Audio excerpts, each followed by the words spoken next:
بہت اہم مسئلہ جس پہ بہت زور دیا جا رہا ہے اور بہت لوگوں نے اس پہ بات کی ہے اور بہت سے حضرات کا اصرار تھا دنیا میں کئی ایک ممالک سے کہ ہم اس پہ ضرور بات کریں۔ دیکھو بھیا، اس مسئلے پہ ہم کئی مرتبہ بات کر چکے ہیں،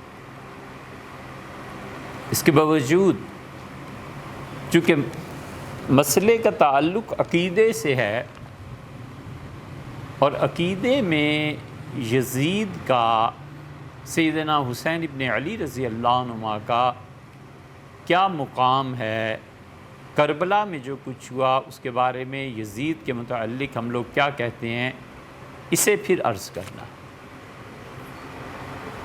یزید کا جو مسئلہ ہے، دیکھیے علماء جب بھی بات کرتے ہیں تو سب سے پہلے کتاب اللہ کو، پھر اس کے بعد حدیث کو، اور پھر اس کے بعد امت کے اجماع کو، اور پھر اس کے بعد قیاس کو، اور ہمیشہ وہ رجوع کرتے ہیں کہ عقیدے میں جو چیز قطعی ہے وہ کیا ہے۔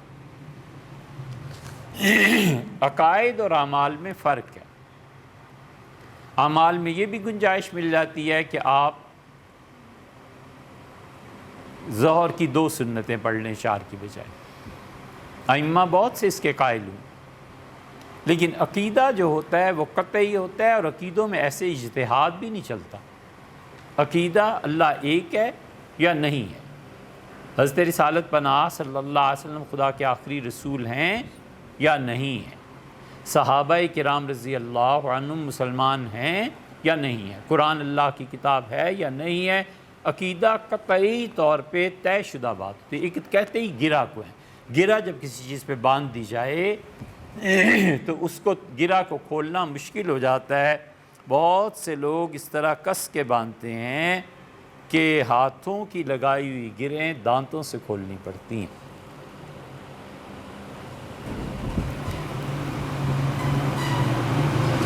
تو عقیدہ قطعی چیز ہوتی ہے۔ یزید کے بارے میں ہم اللہ کی کتاب کو کیوں نہ دیکھیں؟ اس سے بڑھ کر بھی کوئی چیز ہے جس سے ہمیں اپنا عقیدہ ثابت کرنا ہے۔ اللہ تعالیٰ نے سورہ قتال میں فرمایا ہے، اس سورت کا دوسرا نام سورہ محمد صلی اللہ علیہ وسلم ہے، 26ویں پارے میں آتی ہے۔ اللہ تعالیٰ نے فرمایا ہے کہ فَهَلْ عَصَيْتُمْ إِن تَوَلَّيْتُمْ، کیا ایسے نہیں ہے کہ اگر زمین میں تمہیں ہم حکمران بنا دیں اور تمہارا اقتدار قائم ہو جائے، ان تفسدوا فی الارض، تو زمین میں فساد تو نہیں مچاؤ گے، وتقطعوا ارحامکم، اور یہ نوبت تو نہیں آ جائے گی کہیں کہ تم اپنے رشتہ داروں کو قتل کرنے لگو۔ اگر کوئی حکومت ملنے پر زمین پہ فساد مچائے گا اور اپنے رشتہ داروں کو مارے گا، قتل کرے گا، تو اللہ نے فرمایا اولئک لعنہم اللہ فاولئک لعنہم اللہ، اللہ کی لعنت ایسے حکمرانوں پر پڑے، فاصمہم، اور بہرے ہو جائیں، واعمی ابصارہم، اور ان کی آنکھیں اندھی ہو گئی۔ یہ اللہ تعالیٰ نے ان حکمرانوں کے بارے میں کہا جنہیں حکومت ملی اور انہوں نے نہ اپنی رشتہ داریوں کا پاس کیا اور نہ فساد میں کوئی کمی چھوڑی۔ اس امت میں سب سے پہلا آدمی یزید تھا جس نے یہ ساری حرکتیں کی، اور اسی بنا پر اس آیت کی تفسیر آپ دیکھیے اٹھا کے، اس آیت کی تفسیر امت میں یہ جتنے سمجھنے والے تھے یہ گمراہی گزرے۔ اگر یہ پچھلے مفسرین گمراہ تھے تو پھر اللہ ہی حافظ ہے اس دین کا۔ امام احمد ابن حنبل رحمۃ اللہ علیہ نے اس آیت کو پڑھا، اور امام احمد ابن حنبل رحمۃ اللہ علیہ نے کہا کہ میں کیسے اس پہ لعنت نہ کروں جس پہ اللہ لعنت کرتا ہے قرآن میں، اور انہیں یزید پہ لعنت کی، امام احمد ابن حنبل رحمۃ اللہ علیہ۔ اور انہوں نے فرمایا یہ جملہ، وَهَلْ يُحِبُّ يَزِيدُ أَحَدٌ يُؤْمِنُ بِاللَّهِ وَالْيَوْمِ الْآخِرِ، کوئی بھی مسلمان جس کا اللہ پہ اور آخرت پر ایمان ہے کیا یزید سے محبت کرے گا؟ پھر دوسری جگہ امام احمد ابن حنبل رحمۃ اللہ علیہ نے کہا، انہوں نے کہا لِمَ لَا يُلْعَنُ لَعَنَهُ اللَّهُ فِي کتابِ، میں اس شخص پہ کیسے لعنت نہ کروں جس پہ اللہ نے لعنت کی ہے، اور پھر یہی آیت پڑھی۔ یزید سے پہلے کس نے حکمران بننے پر اپنے رشتہ داروں کو شہید کیا اور زمین میں فساد مچایا؟ یہ پہلا آدمی تھا، اور یہ لعنت کرنے والا کوئی معمولی انسان نہیں ہے، امت کا ایک بہت بڑا حصہ اب تک ان کی پیروی اور تقلید میں چلا آتا ہے۔ عقیدے کی کتابوں میں آپ کوئی کتاب نہ پڑھیے اس آیت کی تفسیر میں، روح المعانی کو اٹھا لیجئے، روح المعانی کو لکھنے والے شہاب الدین آلوسی رحمۃ اللہ علیہ عثمانی سلطنت کی طرف سے بغداد کے قاضی تھے۔ بغداد جو علم کا مرکز اور گڑھ تھا، اس میں اتنا بڑا مقام ان لوگوں کو حاصل تھا، شامی کو، ان کو، یہ آخری دور کے لوگوں میں سے 13ویں صدی کے لوگوں میں سے ہیں۔ انہوں نے اس آیت کریمہ کے تحت جو کچھ یزید کے بارے میں لکھا ہے، ہم اہل السنہ کا وہی موقف، انہوں نے لعنت بھیجی ہے امام احمد ابن حنبل رحمۃ اللہ علیہ کی پیروی میں، اور پھر آگے آتی ہے بات، آپ پھر عرض کرتے ہیں کہ کیوں انہوں نے لعنت بھیجی ہے۔ یزید کے بارے میں صاف بات امام احمد ابن حنبل رحمۃ اللہ علیہ نے کی، ان کے ماننے والوں نے لکھا، ان کے پیروکاروں نے لکھا۔ ابن تیمیہ رحمۃ اللہ علیہ جو بنیادی طور پر حنبلی تھے، وہ یزید کی حمایت میں نہیں لکھ سکے، انہیں پتہ تھا نا امام کا مسلک کیا ہے۔ اچھا بھیا، وہ عربی میں ہے نہیں، آپ تفسیر مظہری لے لیجئے۔ تفسیر مظہری یہ قاضی ثناء اللہ صاحب پانی پتی رحمۃ اللہ علیہ کی ہے۔ حضرت مرزا مظہر جان جانا رحمۃ اللہ علیہ نے انہیں خلافت دی تھی، اور حضرت مرزا مظہر جان جانا رحمۃ اللہ علیہ نے قاضی صاحب کے لیے ایک دن فرمایا کہ میں اس کو کیوں نہ اجازت دوں، میں نے اس شخص کو دیکھا ہے، یہ کھڑا ہوتا ہے تو اللہ کے فرشتے کھڑے ہوتے ہیں۔ عالم کشف میں ان کے شیخ نے کہا میں دیکھتا ہوں اس انسان کو، میرا یہ مرید کھڑا ہوتا ہے تو اللہ کے فرشتے اس کا قیام اور تعظیم کے لیے کھڑے ہوتے ہیں۔ قاضی ثناء اللہ صاحب پانی پتی رحمۃ اللہ علیہ نے تفسیر لکھی، اور اس کا نام اپنے شیخ کے نام پہ تفسیر مظہری لکھا۔ آپ تفسیر مظہری کھول لیجئے، اور کیا عقیدہ تھا حنفیوں کا اور کیا کہتے ہیں یہ حنبلی، آپ اس میں پڑھ لیجئے۔ آپ کیوں ادھر ادھر جاتے ہیں؟ قاضی صاحب کو اتنا اعتماد تھا کہ وفات سے پہلے خط لکھا ہے پانی پت دلی سے، اور لکھا ہے کہ میں اپنی اہلیہ کو آپ کے پاس بھیج رہا ہوں، اور ان کے بھی حقوق بنتے ہیں، جیسے میرے حقوق تم پہ بنتے تھے، تو مظہر ان کا خیال رکھنا، اور یہ ذرا زبان کی ہیں ایسے تو برداشت کرنا۔ قاضی صاحب رحمۃ اللہ علیہ جس تعظیم سے اور جس تعلق خاطر سے انہیں رکھا، وہ ایک الگ داستان ہے، پوری اس پہ بھی ہے، وہ ایک الگ چیز ہے۔ قاضی ثناء اللہ صاحب رحمۃ اللہ کے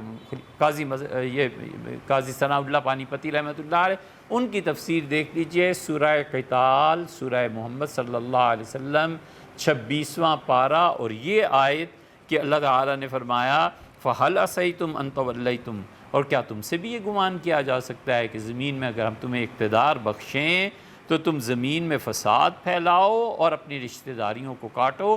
اگر کوئی شخص اقتدار ملنے کے بعد یہ کرے گا فَأُولَٰئِكَ لَعَنَهُمُ اللَّهُ، خدا نے اس پہ لعنت کی ہے، وہ بہرا ہے، وَعَمَى أَبْصَارَهُمْ، اس کی آنکھیں اندھی۔ امام شافعی رحمۃ اللہ علیہ کو دیکھ لیں۔ امام شافعی رحمۃ اللہ علیہ نے ایک قول کے مطابق جو ان کی کتابوں میں ہے، کیا الحراسی کو دیکھیں، اگر یہ آپ نے نام نہیں سنا تو اس سے معذوری ہے۔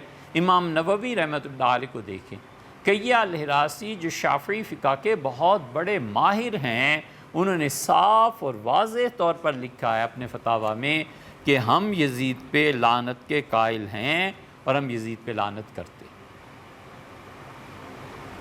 یزید پہ لعنت کی یہی وجہ نہیں ہے کہ کربلا معلیٰ میں اس سے کیا کچھ کیا، وہ تو جو منہ کالا کرنا تھا کیا ہی کیا، اہل مدینہ کے ساتھ کیا کیا۔ اسی لیے عبید اللہ ابن عمر کو جب عبید اللہ ابن زیاد کو جب اس نے کہا کہ اب مکہ والوں کی خبر لو، تو اس نے کہا اللہ کی لعنت ہو اس پہ، میں کربلا میں ہی پہلے بہت کچھ کر چکا ہوں، اب کعبۃ اللہ رہ گیا، اب میں اس کے ساتھ بھی ٹکر لوں۔ سب جانتے تھے کہ اندرون خانہ کیا۔ امام شافعی رحمۃ اللہ علیہ کے دونوں قول مل جاتے، ایک جگہ کہ لعنت نہیں کرتے ہم، لیکن ہم اسے برا سمجھتے ہیں۔ کئی الحراسی کے فتوے پڑھ لیں۔ امام غزالی رحمۃ اللہ نے جو لکھا ہے شافعیوں میں سے کہ اس پہ لعنت نہیں ہے تو اس کا مطلب یہ نہیں ہے کہ اس کی کوئی تعریف ہے یزید کی، صاف سا مطلب یہ ہے کہ وہ صوفی آدمی ہیں، انہوں نے لکھا یار لعن تان میں پڑھو ہی نہ۔ ایک صوفی نے لکھا ہے کہ بجائے اس پہ لعنت کرنے کے سیدنا حسین ابن علی رضی اللہ عنہ کے لیے قرآن کی تلاوت کر دو، کچھ کر دو۔ ایک مسلک اور مزاج ہے، جہاں عقیدے کی کتابیں آئیں گی وہاں قطعی اور دو ٹوک بات ہوگی۔ امام مالک رحمۃ اللہ علیہ کے بھی یہ دونوں قول ملتے ہیں۔ امام مالک رحمۃ اللہ علیہ نے یزید پہ لعنت بھیجی اور امام مالک رحمۃ اللہ علیہ ہی نے خاموشی کا حکم دیا۔ یہ اور امام ابو حنیفہ رحمۃ اللہ علیہ کے متعلق بھی دونوں قول ہیں، حنفی فقہا میں بھی دونوں مسلک ہیں۔ کچھ کہتے ہیں کہ یزید پہ لعنت نہ بھیجی جائے، لیکن یہ بات نہیں ہے۔ حنفیوں کی بات تو پھر ہم سے پوچھو یار، حنفی اس لیے کہتے ہیں ہم اس لیے لعنت نہیں بھیجتے کہ اس کے کرتوت کم ہیں، ہم اس لیے لعنت کو منع کرتے ہیں کہ آگے دروازہ کھل جائے اور تم صحابہ کرام رضی اللہ عنہ تک پہنچ جاؤ، ہم اس لیے منع کرتے ہیں۔ ورنہ امام ابو حنیفہ رحمۃ اللہ جس سکوت کے قائل ہیں وہ یہ ہے، یہ نہیں ہے کہ یزید کوئی اچھا آدمی۔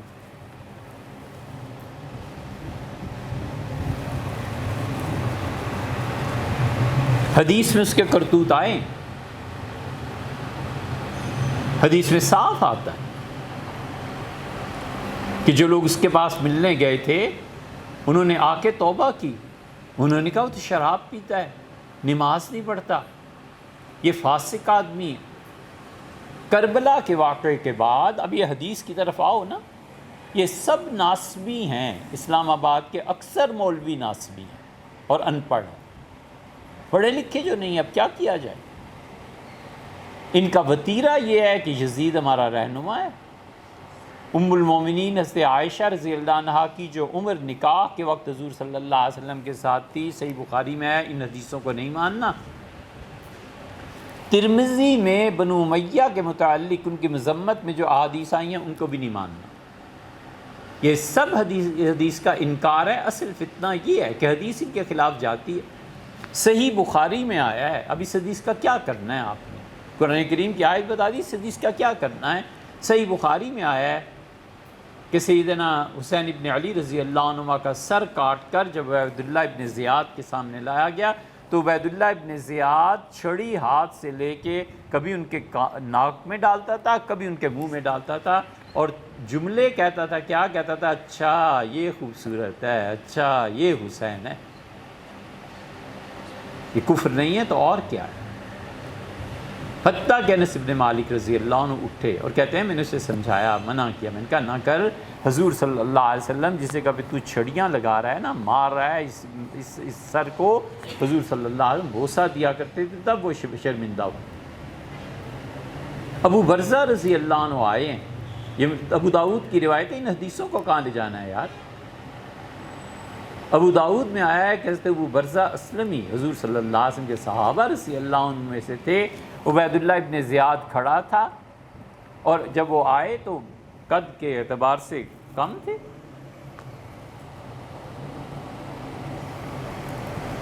عبیداللہ بن زیاد کہنے لگا جی اجیکم محمدی ھذا، یہ تمہارا محمدی آ گیا ہے ٹھگنا۔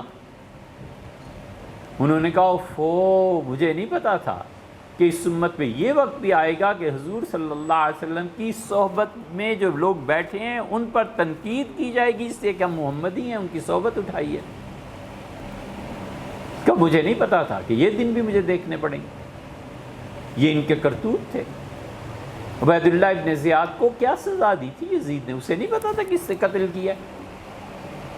جتنوں نے کربلا میں ظلم کیا ہے، کسی ایک شخص کو بلا کر اس نے نہیں پوچھا یزید نے کہ تم کیا کیا۔ اس لیے جو ہمارے بڑے بڑے شیخ الاسلام اور یہ حضرات آج کل فرما رہے ہیں نا کہ یزید اس قتل میں ملوث نہیں تھا، کوئی روایت نہیں ملی، تو حضرت یہ روایت تھوڑی ہے کہ عبیداللہ ابن زیاد کو بلا کے کیوں نہیں پوچھا کہ کیا کرتوت تم نے کر دی؟ اس وقت پورے عالم اسلام میں قاضی شریعت کے مطابق فتوے دیتے تھے، قضاء کا نظام جاری تھا، سب کو پتا تھا کہ اگر کسی نے بھی اس پہ بولا تو اگلے دن وہ دنیا میں نہیں ہوگا۔ حدیث کو کہاں لے جاؤ گے یار؟ ام المومنین ام سلمہ رضی اللہ عنہا سوتے میں اٹھ بیٹھی عبداللہ ابن، یہ مدینہ منورہ میں اور وہاں مکہ مکرمہ میں۔ اس حدیث پہ تو پھر بھی بحث ہو سکتی ہے جو ام المومنین سلمہ رضی اللہ عنہ کی، اس پہ کیا بحث کرنی ہے؟ جو حضرت عبداللہ ابن عباس رضی اللہ عنہ مدینہ منورہ میں اٹھ بیٹھے، دونوں نے ایک جیسا خواب دیکھا۔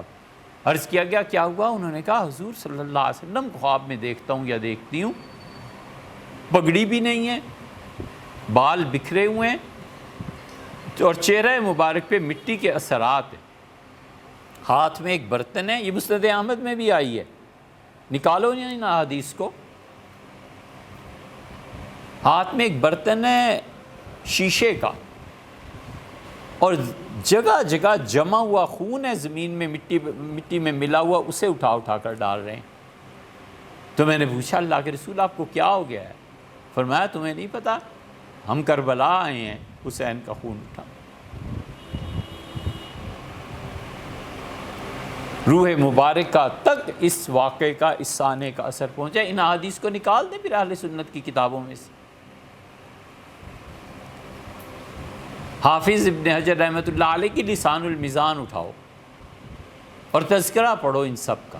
عمر بن عبدالعزیز رحمۃ اللہ علیہ کے تذکرے میں حافظ جی نے رحمہ اللہ ایک جگہ لکھا ہے، انہوں نے کہا ایک شخص نے عمر بن عبدالعزیز رحمۃ اللہ علیہ کے سامنے یزید کو امیر المومنین کہہ دیا۔ عمر بن عبدالعزیز رحمۃ اللہ علیہ نے 20 کوڑے مروائے اور کہا یزید کو امیر المومنین کہتے ہو؟ اب چھوڑ دیں حدیث کی کتابوں کو بھی، یہ پورا گروہ ہے جنہیں حدیث کی بےخونی کرنی۔ کچھ اعلی کار ان کے بن گئے ہیں، پڑھا لکھا کچھ ہے نہیں، کتابوں تک رسائی وہ اور جہان ہے، ان کا جہان اور۔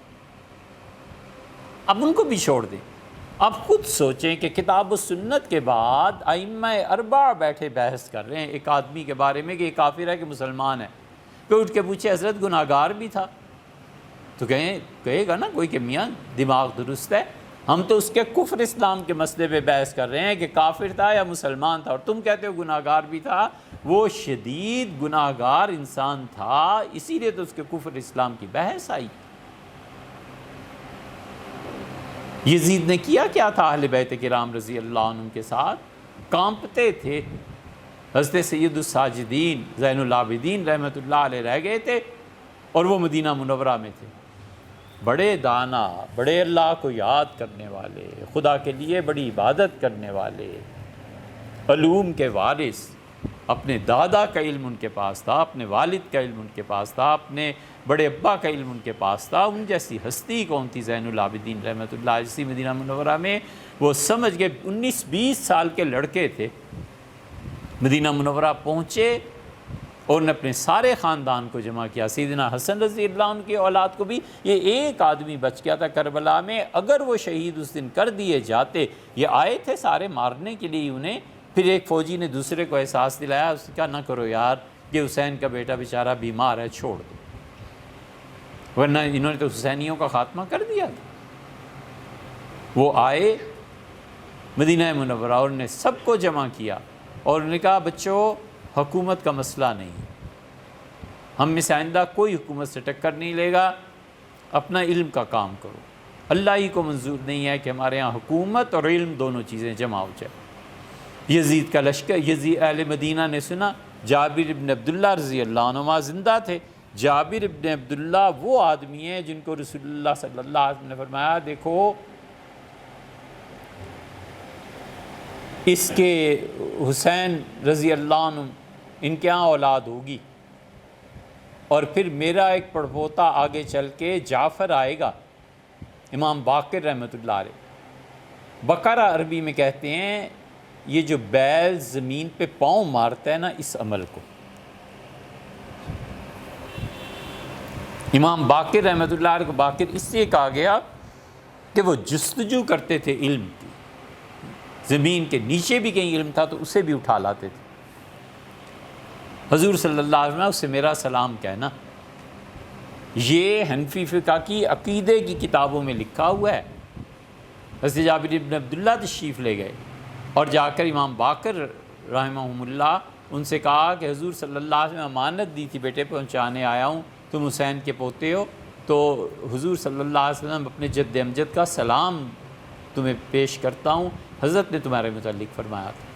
زین العابدین رحمۃ اللہ علیہ نے کہا کوئی حکم، اس لیے پہلے جابر بن عبداللہ اور ان لوگوں نے کہا، اور حضرت ابو سعید خدری رضی اللہ عنہ ہیں، کتنے نام گنوائے صحابہ کرام رضی اللہ عنہ کی اولاد ہے، انہوں نے کہا اگر کربلا کے واقعے پہ تم نے احتجاج نہ کیا اور اس مدینہ سے ان حکمرانوں کو نکال نہ دیا تو اللہ کی قسم پتھر برسیں گے، خدا مارے گا تمہیں، اٹھو اور کام کرو۔ احتجاج ہوا، یزید نے فوج بھیج دی، اور جو فوج بھیجی ہے سینکڑوں تابعین کو انہوں نے قتل کیا ہے، مسجد نبوی میں نماز بند کر دی، اور عورتوں کا تو جو حشر ہوا ہے وہ سارا آپ کی حدیث کی کتابوں میں ہے، اس کو کیا کرنا ہے؟ باب الکرامات مشکات شریف کا کھول لیجئے، مشکات میں جہاں کرامتوں کا باب آتا ہے وہاں پہ صاحب مشکات اس حدیث کو لائے ہیں کہ حضرت رسالت مآب صلی اللہ علیہ وسلم کے حجرہ مبارکہ پہ یہ رہتے تھے سعید ابن مسیب رحمۃ اللہ علیہ، اور سعید پر پورے پکے نمازی مسجد نبوی کے۔ تو کسی نے پوچھا حضرت ان 3 دنوں میں جب مسجد نبوی شہید ہو رہی تھی بند تھی کیا؟ انہوں نے کہا حضور صلی اللہ علیہ وسلم کی قبر سے اذان کی آواز سنتا تھا اور اس کی نماز پڑھ لیتا۔ اس حدیث کو بھی اڑا دو بیچ میں سے، کہاں جائیں گے احادیث کو چھوڑ کے؟ یزید نے اس موقع پہ حضرت زین العابدین رحمۃ اللہ علیہ تشریف لائے، پہلے ہی دن جب فوج داخل ہوئی ہے انہوں نے کمانڈر سے آ کے کہا کہ ہمارا کوئی تعلق نہیں ہے، جو اہل مدینہ بغاوت کر رہے ہیں آپ جانے وہ جانے، میں نے اپنے دروازے بند کر دیے، اس لیے کہ وہ جانتے تھے کہ اب ہم 2-4 ہی تو رہ گئے ہیں، اگر ہم بھی قتل ہو گئے تو ہماری عورتوں کو کون محافظ ہو؟ اور ایسے ہی نہیں آ گئے، اس قدر ظلم کیا ہے یزید نے جو فوج بھجوائی تھی، اس نے کہا زین العابدین کا ذرا خیال کر لینا، باقی کسی کو نہ چھوڑنا۔ وہ لوگوں نے لعنت ملامت کی نا یزید پہ کہ یہ کیا ہے، اہل بیت کرام رضی اللہ عنہ کے خون سے ہاتھ رنگے، اس نے وصیت کر دی، اس وصیت اور زین العابدین رحمۃ اللہ علیہ تشریف لائے ہیں، مروان ایک طرف تھا، اس کا بیٹا عبد الملک ایک طرف تھا،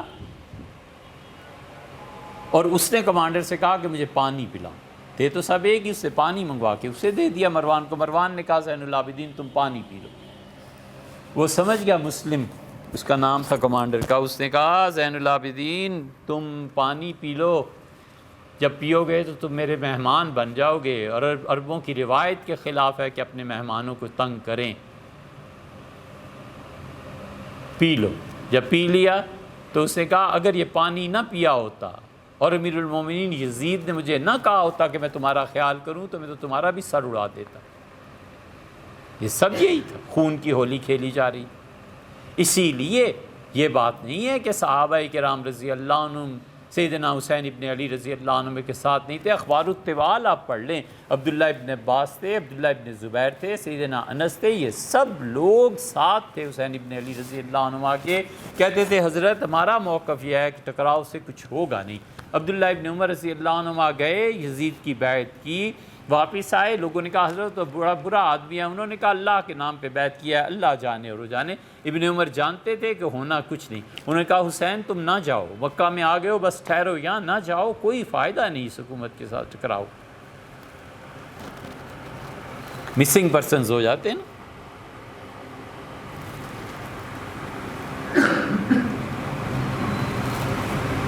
حسین ابن علی رضی اللہ عنہ نہیں مانے اور وہ چلے، تو عبداللہ ابن عمر رضی اللہ عنہ نے انہیں اپنے سینے سے لگایا اور چمٹا کے زور سے انہیں بھینچا اور روتے رہے، اور کہنے لگے شہید کا بیٹا شہید اللہ کے حوالے۔ پھر کہا حضرت بچوں کو تو نہ لے جائیں، اہلیہ کو تو نہ لے جائیں۔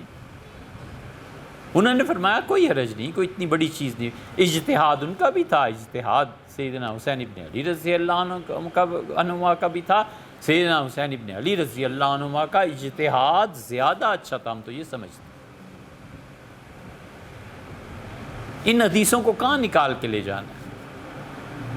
نتیجہ یہ کہ ان حدیث کا پھر انکار کرتے ہیں، اور حدیث کا انکار جب ہو گیا تو پھر کھلی چھٹی ہے، پھر ملاتے ہیں اگلا ان کا سٹیپ دیکھو نا، کہتے ہیں کہ عثمان رضی اللہ عنہ کی شہادت میں سیدنا علی رضی اللہ عنہ کا ہاتھ تھا، اور پھر اس سے بھی آگے بڑھتے ہیں، کہتے ہیں حسین اور حسن تو سرے سے صحابی ہی نہیں تھے، یہ عظیم الدین صدیقی نے امیر المومنین سیدنا یزید جو کتاب لکھی ہے اس میں کیا بھرا ہوا ہے؟ یہی تو سارا ہے۔ حنفی فقہا میں جساس رازی رحمۃ اللہ علیہ نے اپنی احکام القرآن میں جہاں یزید کا ذکر ہے، غالباً سورہ توبہ کا یا اسی سورہ مبارکہ کا ایک آیت ہے، اس میں صاف لکھا ہے کہ ملعون تھا، یزید پہ اللہ کی لعنت ہو۔ مفتی کا کام بہت نزاکت کا ہے۔ مولوی صاحبان تو جو آیا کہہ لیا، مفتی کا کام آسان نہیں ہوتا۔ حضور صلی اللہ علیہ وسلم 3 میں سے 2 جہنم میں قاضی جائیں گے، 1 جنت میں جائے گا۔ یہ افتاء کا منصب ایسا ہی ہے، 2 مفتی تو ویسے ہی سیدھے جہنم میں چلے جائیں گے۔ اس لیے وہاں پر صاف آیا ہے حنفی فقہا۔ حنفیہ میں اتنے بڑے بڑے آدمی پیدا ہوئے ہیں کہ بلخ کہ مفتی حضرات الگ تھے، وہ اجتہاد کے درجے پہ پہنچے ہوئے تھے۔ بخارا کے الگ تھے، سمرقند کے الگ تھے، بغداد کے الگ تھے۔ اگر یہ فقہ حنفی عراق اور بغداد سے آئی ہوتی تو اس کی شکل مختلف ہوتی۔ یہ آئی سمرقند اور بخارا سے۔ بخارا میں 3 ائمہ بخارا یزید کے کفر کے قائل تھے حنفی۔ یار حد ہے، آپ اسے امیر المومنین اور رحمۃ اللہ علیہ کہہ رہے ہیں، اور آپ کے سارے حنفی فقہا اس کے کفر اور اسلام پر بحث کرتے رہے ہیں۔ ائمہ بخارا میں بہت بڑی شخصیت تھی افتخار الدین طاہر رحمۃ اللہ علیہ تھے، انہوں نے صاف لکھا ہے کہ ہم یزید پہ لعنت بھیجتے ہیں۔ یہ علماء بخارا کا فتویٰ ہے۔ دوسرے امام جو تھے وہ قوام الدین حماد تھے، حماد نے بھی اپنے فتوے میں یہی لکھا ہے۔ تیسرے ابراہیم صفار تھے۔ یہ خلاصۃ الفتاویٰ جو حنفی فقہ کی کتاب ہے، اس میں آپ دیکھ لیں یزید کے بارے میں اہل سنہ کا موقف کیا ہے۔ اسی لیے یزید کا بیٹا جو تھا نا رحمہ اللہ، معاویہ بن یزید، اس نے اپنے بیٹے کا نام معاویہ رکھا تھا اپنے والد کے نام۔ معاویہ بن یزید کو جب حکومت ملی ہے باپ کے بعد، تو آیا ایک ہی پہلا اور آخری خطبہ اس نے دیا۔ اس نے کہا مجھے اپنے والد کے کرتوت پتہ ہیں۔ اس نے رسول اللہ صلی اللہ علیہ وسلم کے اہل بیت کرام رضی اللہ عنہم کے خون سے اپنے ہاتھ رنگے، اور اگر یہ خیر کی بات ہے حکومت تو ہمارے ہاں بہت خیر آ گیا، ہم بھائیوں نے بہت مزے کر لیے حکومت کہ اگر یہ شر ہے تو اللہ کی پناہ مانگتے ہیں، میرے باپ نے جو کچھ کیا ہے وہی کوئی حساب کتاب ہو جائے تو کافی ہے، لوگوں یہ خلافت کسی اور کو دو، میں چلتا ہوں، یہ کہہ کے چلے۔ بالکل خلافت پہ ہاتھ نہیں رکھا۔ خلافت مروان کے پاس آئی، خلافت آئی عبد الملک کے پاس۔ عبد الملک نے یہ ناسبی حجاج ابن یوسف کی ایسی تعریف کرتے ہیں جیسے حجاج ابن یوسف معاذ اللہ استغفر اللہ کوئی بہت ہی پاک آدمی ہے۔ ترمذی کی اس روایت کو کہاں لے کے جاؤ گے یار؟ جہاں آیا ہے کہ 1,20,000 آدمی حجاج ابن یوسف نے قتل کرائے اور انہیں کچھ معلوم نہیں تھا کہ کیوں قتل کیا جا رہا ہے، اور 35,000 آدمی اس کی موت پہ جیلوں سے نکالے گئے جنہیں پتہ ہی نہیں تھا کہ ہم جیل میں کیوں چلے گئے۔ جبر کی حکومت یہ ہوتی ہے۔ حجاج ابن یوسف کی حکومت فوج کی تھی نا، تو پھر یہی ہوتا ہے۔ کتنی کتھا سنائیں۔ اسی لیے عبد الملک جب حکمران بنا ہے تو حجاج ابن یوسف اس کا کمانڈر تھا، اس سے بھی بیت اللہ کو آگے توڑ دیا، بیت اللہ مدینہ منورہ میں تباہی پھیلا دی۔ حضرت انس رضی اللہ عنہ کے ہاتھوں پہ مہر لگا دی کہ یہ گورنمنٹ کا مجرم ہے، کوئی اس آدمی سے نہیں ملے گا۔ ابن عمر رضی اللہ عنہ طواف کر رہے تھے، یہ حدیث میں آیا ہے بخاری کی شروع میں، حجاج ابن یوسف نے نیزہ مارا، وہ دھکا لگ گیا اور نیزے میں زہر لگا ہوا تھا، وہ زہر پھیلا، اور عبداللہ ابن عمر رضی اللہ عنہ سے پھر آیا پوچھنے کہ حضرت کیسی طبیعت ہے، تو انہوں نے کہا کہ مارتے اور پھر پوچھتے ہو کہ کیسی طبیعت۔ ابن عمر رضی اللہ عنہ شہید ہو گئے۔